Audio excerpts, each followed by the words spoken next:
All right, what's going on, guys? Trev back again, here to bring you another video. This one's going to be doing my first review for Season 9 of The Walking Dead. This is for the premiere episode, Episode 1, A New Beginning.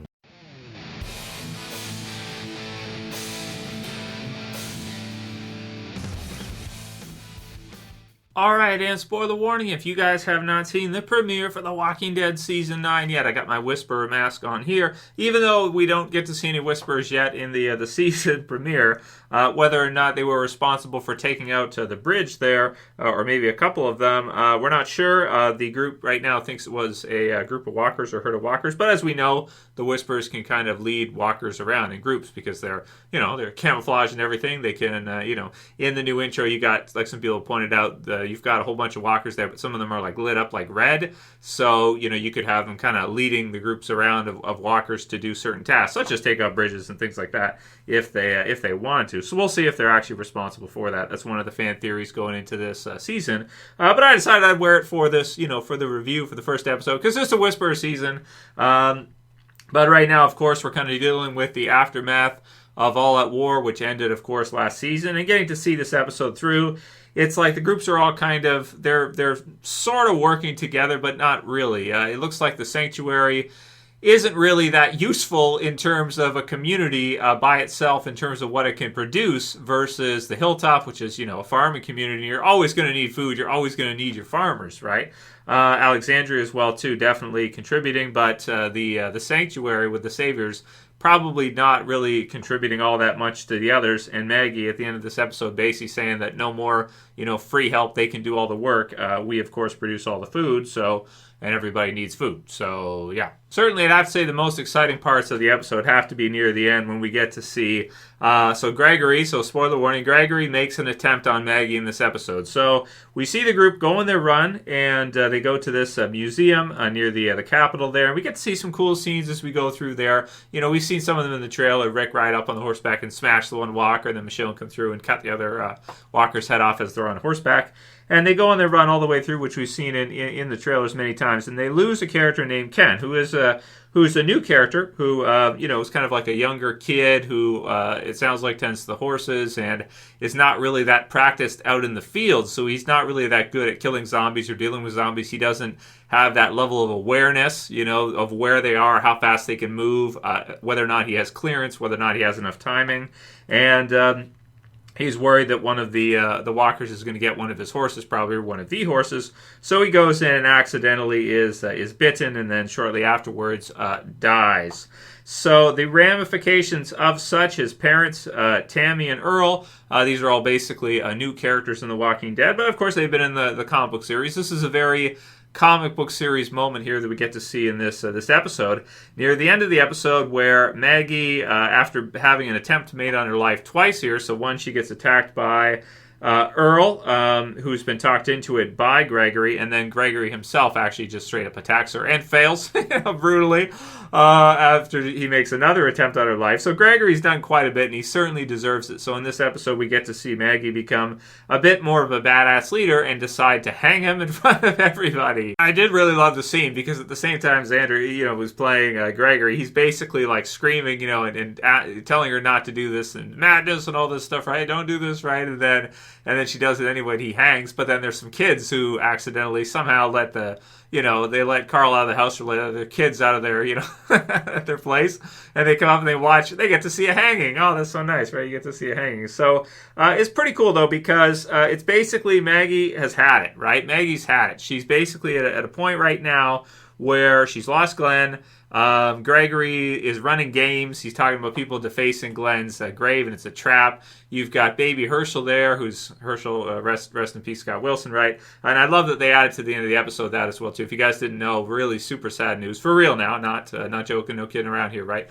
The actor who played Herschel in The Walking Dead, Scott Wilson, passed away yesterday. So if you didn't know, sorry. But I did a video on it earlier. You can watch that video if you want, get all the information, all that stuff. It's in the channel right now. Or you can just Google it online. But yes, definitely rest in peace to Scott Wilson. But his work lives on, right? As we see here, and we may see him in an episode coming up soon in a hallucination sequence, ghost sequence, this kind of thing, maybe for Rick or for Maggie, we'll see. But the baby's name is also Herschel, so that's really cool as well too, right? So his work gets to continue on after he's gone. So sad as that is, right? But so you've got the baby Herschel there who's crying as she's getting attacked. And I love the scenes. Very exciting, adrenaline, just because you want to. And as this is happening, Enid gets involved. She kind of gets hit. But you can tell with Earl, he doesn't entirely want to do this, right? He's been talked into it. First of all, his wife is like,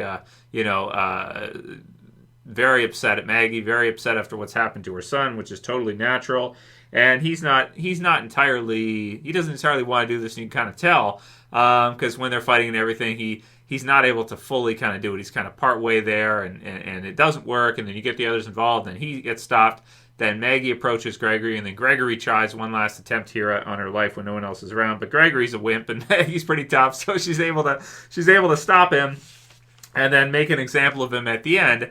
That no more Mrs. Nice Girl, right? Which is very cool. So I did like that a lot, showing a little bit more strength, showing a little bit more badassity, right, as a leader, and that she's not going to put up people's nonsense, and that she's giving Gregory lots of chances, but at this point, that's it. He's not going to be getting any more chances. It's over for him. So there's our big character death for the episode. Ken too, but and I thought Ken was pretty important because it drove the story with Gregory and everything that happened afterwards.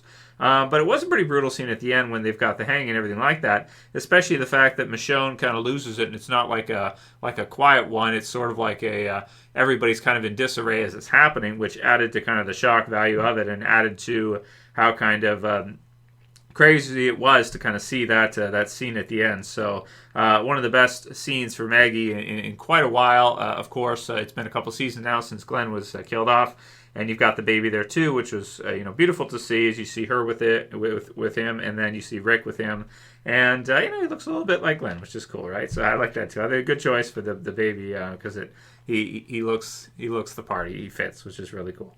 So I liked all of that stuff. That was really cool. I loved all the stuff at the hilltop in this one. The run was pretty cool. I like the new intro. If you guys didn't see, I've already given my thoughts on that. The new intro is very cool. I like it a lot. You've got Rick narrating at the beginning, which I actually really like because we don't really usually get to see that. They don't usually do, have Andrew Lincoln do narration at the beginning of the episodes or anything like that. But since this is, the season with Rick's final episodes, it certainly does make a lot of sense to have him narrate through maybe right up until his final episode, which could be episode 5, but we'll have to see what happens with that. So Alexandria gets a makeover as well as all the different communities. There's a scene with Michonne and Judith, which is beautiful. And, you mix in kind of these really happy moments here throughout this episode, which was really nice.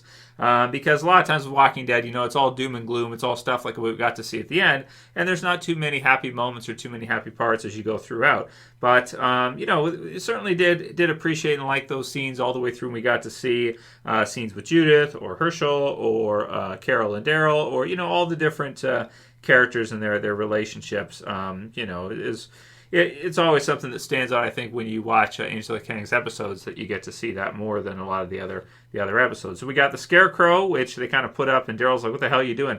And you can tell that Daryl's just had enough of dealing with the scoundrels at the sanctuary. He just can't control them. He can't get them to behave themselves. You've got people writing "We're still Negan" and stuff like that. And he's just, they're not really listening to him. The sanctuary's not doing well. They're the group that lost the war, right? So Rick and the others didn't annihilate them. They didn't kill them off. But they're not doing that great in terms of their ability to produce, and their morale is down, it looks like. So they're going to be tasked with fixing the bridge. It sounds like if Rick goes along with what Maggie says, and then we'll have to see. So we've got them going through the scene. The scene is pretty exciting. There's a almost death for Ezekiel there as he falls through the ground. You get some rattlesnake, a snap, and some other things that they're able to kind of get when they go in there. Anne gets a line, which is cool. Of course, she was Jadis before in prior seasons, so kind of renamed here. You've got Cindy talking about her brother, and Daryl kind of mentions Merle for a minute there, which was kind of cool. And then we go through with the stuff into the stuff with Aiden and Ken, and those scenes that we saw for Ken. And Maggie returning and telling Tammy and Earl what happened. You got the funeral with Aiden singing, so then into the stuff with the sanctuary. the parts of the sanctuary and the conversation with Daryl and Rick that Daryl doesn't want to leave the sanctuary anymore. We've got the scene with Rick and Michonne, the famous Rick Grimes, right, as she refers to him as, and he hates it, which is fun. And then the stuff with Maggie and Gregory near the end there. So, yeah, man. I mean, it was a fun episode for a premiere. I don't think it was mind-blowing or anything like that, but I thought it was a decent premiere, that's for sure. It was a lot what I expected, and of course the big episodes we're looking for this season are still yet to come. So we'll see what happens with The Walking Dead. But due to the information surrounding the series about certain cast members leaving, namely, that's probably the two biggest characters in this episode, I want to say, in terms of the good guys, Rick and Maggie there as well too. Just think about the fact that in several episodes, in about, quarter season, 4 or 5 episodes, both of those characters may no longer be in this series. Just think about that for a minute. So, crazy stuff. Let's see where they go with this season. Leave me your comments below, guys. I'll be back in a little bit to do my predictions for episode 2. It's been a long wait throughout the summer, but we're finally getting to see what probably is going to end up being one of the most memorable seasons of The Walking Dead ever, maybe for good or for bad. We'll see what happens. So let me know what you guys thought about the premiere in terms of score. I'm going to give it a 9 out of 10. I thought it was a good premiere for Walking Dead, what a lot of us have kind of come to expect, and some great stuff at the Hilltop for sure. Most exciting stuff at the Hilltop. And great conversations between our different survivors. So, right, and Ezekiel asking Carol to marry him, and she doesn't really say yes. She's kind of like, yeah, I don't know, we'll do it later or something. So that's fine. So not sure if she's ready for that yet. So let me know what you guys thought, man. That's kind of how I felt about the premiere. I thought it was good. I enjoyed it. It didn't absolutely blow me away. It didn't kill it for me. I thought it was just good. Well, Maggie did, but I thought it was just a pretty good, solid premiere episode. So I'll see you guys back again half an hour to an hour for the predictions on what we think will happen in episode 2 as we get down to the last several episodes for both Rick and Maggie in the series. Let me know what you guys think. If you like the video, please thumb it up below. You can also share, you can favorite, and if you're new and you want to subscribe, bottom left to subscribe. For this one, I'll see you guys again soon for another video. As always, this is Trev, and I'm saying peace. Later, guys. See you soon.